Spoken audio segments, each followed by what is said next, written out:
welcome back, everyone. This is the third vlog of my channel, and today I am part of a super bikes meet held at Tonico Cafe in Chalakudi, and we all guys have met together and had a chat and had a lot of laugh. And on my way towards the cafe and also on the way back, I'll also be coming up with the reasons why you should not be buying a BENELLI TRK 502. So during this video, I'm sure many of you would be enlightened about this bike. So see you then, and now we'll catch up directly at the start point of the meet. So 7:20 in the morning, and I'm here, and I'm surprised to see a lot of super bikes have already come. And look at those Triumphs, the KTMs, the Hondas, the Kawasaki's, BENELLI. They're all here, and we are ready to meet up and go for the small, tiny ride, breakfast ride. Thanks to the tire guys at Edapalli, that's the showroom on the left, and special thanks also to the co-sponsors Apollo Rendenstein. They'll be showcasing some of their new tires, and they'll be actually giving us some gyan on the tires, the radial tires for the super bikes. And we'll all be now soon lining up, just waiting for the rest of the gangs to join us. There are other clubs in the area, the super bike clubs, which will be slowly coming in. And it's been a nice experience so far. The welcome was absolutely okay. So I'm lined up and lucky to be in the start of the lineup. Flag off is awaited, and so flag off is done. Now we'll be off on the highway, it's on the right side. See you there. So we are headed off now, and this is the Edapalli toll junction, the very famous one. This is where the National Highway 544 meets with the NH 66. So we already got our signals on, and all the super bikes are steaming past me. I thought I'll take a little while to explain this location. It's a very busy junction. That's the Lulu Mall right in front of you. At one point in time, it was the largest mall in Asia, if not in India. And now I think its same sister malls in Lucknow and elsewhere has started becoming much bigger. So all the bikes are now headed straight towards Chalakudi. We will be meeting up at a place called Tonico Cafe. Tonico Cafe has been highly rated by my wife, especially the one here in Kakinad in Kochi. She had some meal with her friends there, and she was all praised for the menu and the preparation and the ambience and everything. But we are headed out to a smaller city in the Jessore district, which is called Chalakudi, and that's a Tonico Cafe there too, and I'm not very sure how good or great would that food be. Anyhow, that would be a matter to investigate today and explore and find out. And last Sunday, when we were coming back from the shoe side, my wife and asked me whether this is the Tonico Cafe, but she was so inspired and interested in that. So let me just get into the track, because we need to be in a single line formation and just slow down, see everything, then come in. One good thing about riding in groups, such a large group as this, is always to be lined up things one after the other. So I think we will have a pause here till all the riders from the showroom or rather the dash shop meets up. So once that happens, we will restart the riding. So we are restarting the ride now. I think everybody has come after holding back now. Let's all get together. Let's start heading out.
crossing ahead. Okay, appears to be a block. All the guys are here in town. Take a small break. So the right, after the light little pause due to the block of traffic jam, the signal, we have restarted again, and now we are on the way out towards Sangamali. Today, as part of this vlog, I will be also discussing on the demerits of owning a BENELLI TRK 500, the cons of having this motorcycle. The last part I had discussed, I think I covered fairly all the good points about this motorcycle, and now I would now dwell upon its negative. But looking at the amount of noise and the kind of environment that we are in, I think I'll reserve it just beyond Sangamali when we'll be having a free run towards the Tonico cafe, and I'm sure all these big boys would like to throttle and show off their entire power range to the rest of the group and then sprint off. Therefore, I'll just keep myself to then this topic will be discussed then. Sangamali, and I think I've become pretty much free from the rest of the group. So I think I'll start off with my vlog on the cons of owning this motorcycle, and I'll start with small ones while I head towards the biggest one in the end. So the most discussed and well-known demerit of this motorcycle has always been its weight. The weight of this motorcycle is 234 kilos dry when standing in the showroom, and thereafter if you add 20 liters of fuel onto the fuel tank and put some pillion and or luggage to your rear, this vehicle along with your weight comes somewhere close to 320 kilograms. Now that is a very super weight category for any motorcycle to be in, and it is only being powered by a 500cc engine with a 47 bhp of power.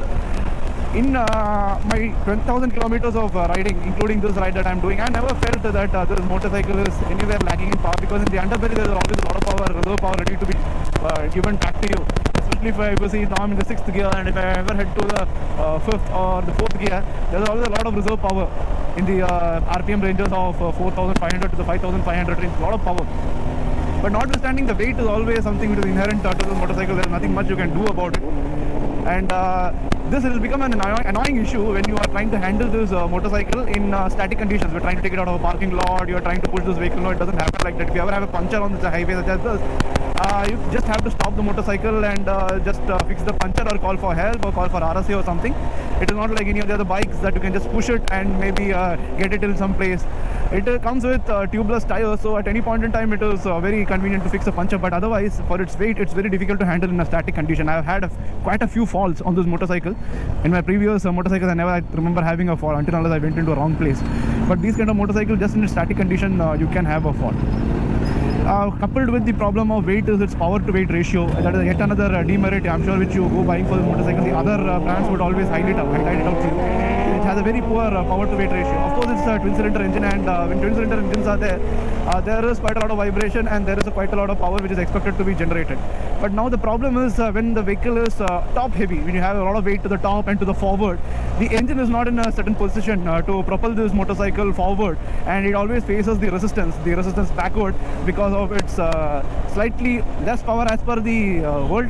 But to me, again, I have handled this motorcycle 6 months, I never felt it is less. I'm a 35-year-old guy, so I don't need an extremely power motorcycles like the ones in front of me. Those are good for those guys of the age group 20, 25, 25, 30. But once you are in the mid-30s and you are moving towards your 40s, you don't need an extremely powerful motorcycle, because your senses may not be as good as when they were in your 20s or early 30s. So I always feel that if you are a guy in the mid-30s, this is, and you are slightly athletic in your when you have body, you have a certain body weight to yourself, you are 70, 75, 80 kilograms of a human being. This motorcycle is a breezy affair. It can be handled because of its weight, yes. But if you are a kind of person who's short and who doesn't have much of body weight, this motorcycle will be a challenge. I won't say they won't be able to ride it, but they will face a lot of challenge in trying to maneuver this motorcycle. So that goes as the first point, the weight and the power to weight ratio issues with this motorcycle. Point number 2, when you come with this motorcycle, is there are certain things in this bike which I have never liked it, and the main thing is its headlight. Now, there are a lot of discussions which has happened in the TRA India forum, and we have discussed a lot in length, and there are a lot of people who have tried a lot of LED lights and everything. By the way, it comes with custom, it comes with halogen lamps, 55 watts. People have tried LED lamps and everything, and they have generally found that the throw of the light is not so satisfactory. They definitely have to go in for aux lamps. Now, fixing of aux lamps in general when you are a tourer is it's kind of not mandatory, but it becomes a compulsion, because there are times you're going to go into certain places, and however good your motorcycle LEDs are, it may not be able to get through the fogs. So you need to have some fog lamps. So in this case, it becomes kind of even more compulsion to have your aux lamps fitted onto this motorcycle. because in many times when I've done my night ride, I've purely depended on my aux lamps, and I technically disregarded that I had headlight. And the reason many people say is the kind of reflectors which are used to on this bike now, there is nothing much as an owner or as a consumer you would be able to do on it until unless the BENELLI themselves come with certain modification to this motorcycle. So that is a very, very big demerit of this bike, because the headlamps technically are of no use to you. Now it is technically dangerous. If you see, it's a bit of a dangerous thing that you are not dependent on your headlights. You're purely dependent on your straight lamps, or you're dependent on your aux lamps. Now running your aux lamps in Kerala in normal highway is strictly banned. So if you are caught by the MBD or the police, be rest assured you will be paying a hefty fine. So that is one issue that I think we will have to find a way out. And there are many people who are trying many new lamps, and if there is any solution to it, and I think I get to know of a solution. Firstly, I try to put it on my bike and sort out this this demerit, and thereafter I will put up a blog highlighting its good points. But till then, there is none in the market, and whatever there is in the market is just a little bit better than what the halogen lamps are doing right now. So I now get ahead and I'll speak about the third demerit. I think the last recording went into some time lapse or something, so I couldn't record it. So the problem with the third problem with this motorcycle is accessories. The accessories are not going to be so cheap to buy. Very simple things such as these the crash guards and everything cost around 10,000 rupees and upwards. And I don't find a reason that if it has to cost you anything more than 3,000 or 4,000 rupees, that should be like the most costly ones. The best quality should cost you somewhere there. And the problem is the branded ones charge you extremely high prices for these crash guards and everything.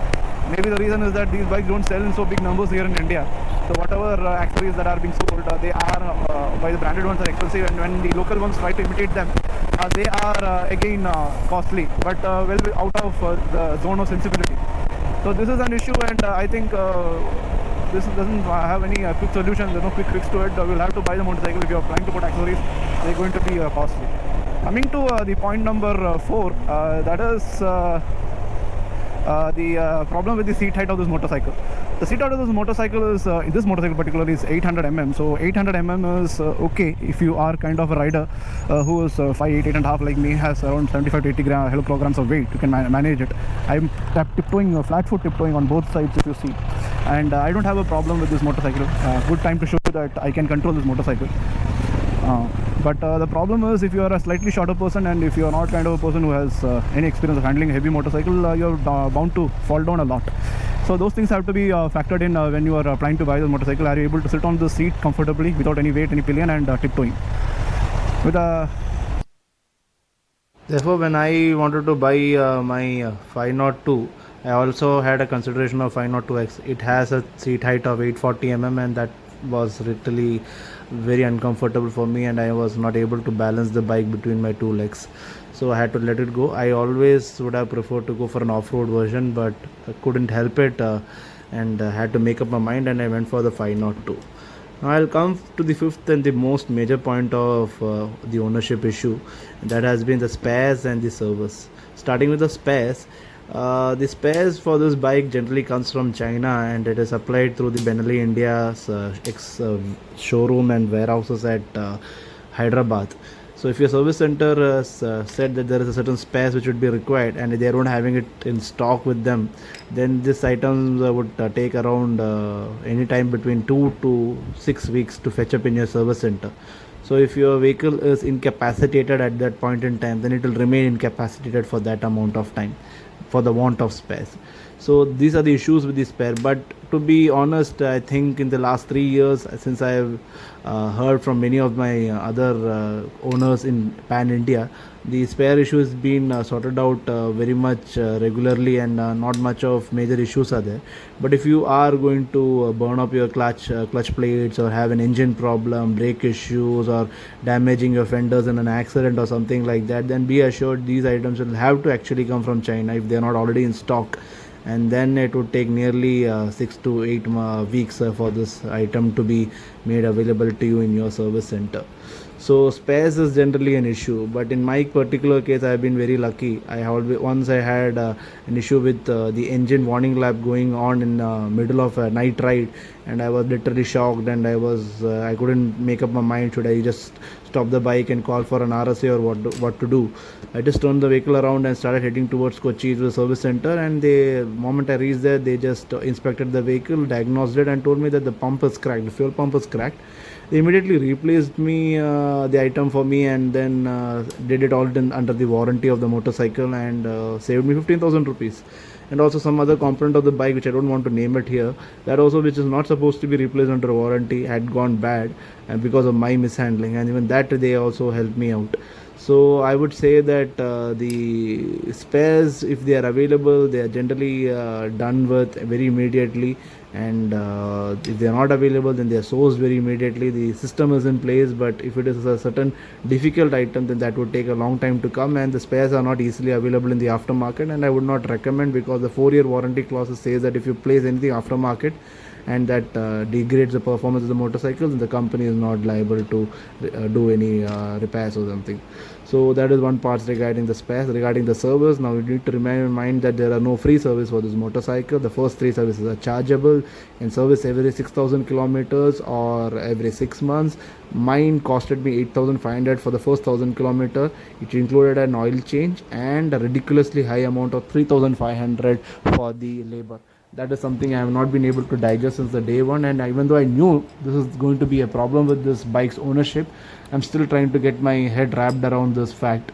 So I would always want the labor charges of this bike to be brought down, because it is not sensible to be paying such a nearly 40% of your bill amount to just do the labor.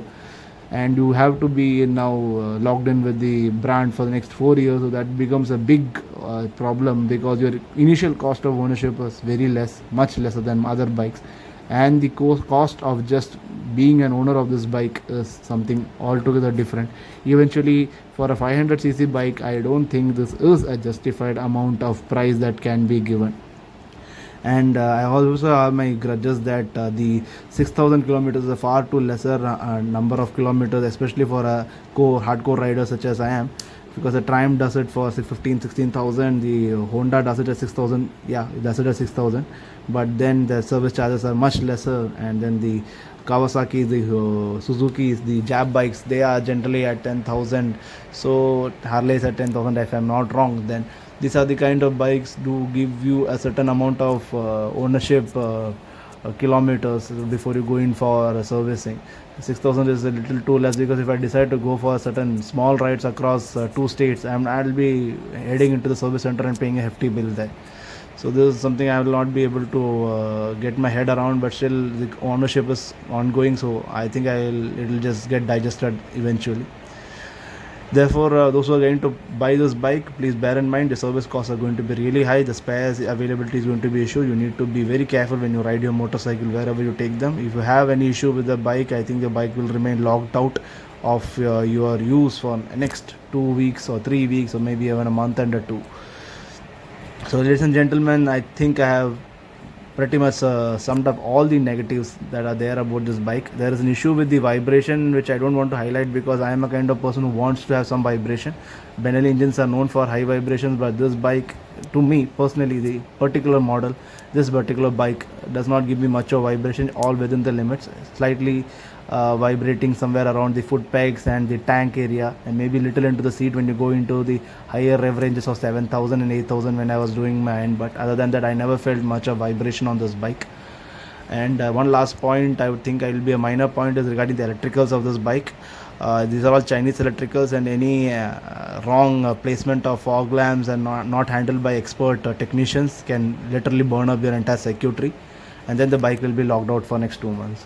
So only an expert trained guy who has got a lot of knowledge and experience in handling a super bike and a bike such as this, he only should be able to handle it. When my bike was being handled by some guy, he literally had his heart in his throat, because he was that very careful. I have added an aux lamp as well as a pair of horns, because I didn't like the horns which initially came with it. So I just went ahead and replaced it for some 600 rupees. So these have to be the things which have been borne in mind. So gentlemen, that's it, and now I'll finish my video here, and I'll put some clips of the event which happened. And in the next third part, I'll be coming up with the who should be owning this bike and who should not be owning this bike, because buying a bike for and running it for 2 years is not an enthusiast way of doing it. You have to go through the entire journey. That's what I believe in. So my vehicle ownership was definitely not less than 5 years, and I always believe in owning it for the longer period times, and therefore going through all the ups and downs of this motorcycle. Therefore, I'll be giving you from now, that is from 7 months of owning this bike and all the way a projection up to 10 years. So if those who are planning to buy an expensive motorcycle according to their price sensitivities, then I think I'll be discussing that point in depth, up to the extent of if you should actually ditch your bike right now itself if you are contemplating buying one. And with that, I'll be ending this video. So have a view of what the event happened, and please do post your comments, and we got a lot of encouraging. So stay safe, eat healthy, and be blessed. Catch you in the next video. Okay, we'll do one thing now. We'll see all the bikes which are here. Here's the 650 is my bike. Somebody like my bike. Yeah, well, copy 502 Charlie, Honda. This is the Transact, right? Daytona, Ninja, KTM, Interceptor, 650, Daytona, Desert X. This Fighter. This is the DIY one. Scrambler, ZX6R. Let's go to the ZX6R. Yeah. Harley, Honda, Twin, Converse, Sector 660, 660 Ninja, Kawasaki, Ninjas, more Ninjas, Z900, 800s, 1000 Ninja, Tiger, and Royal Enfield.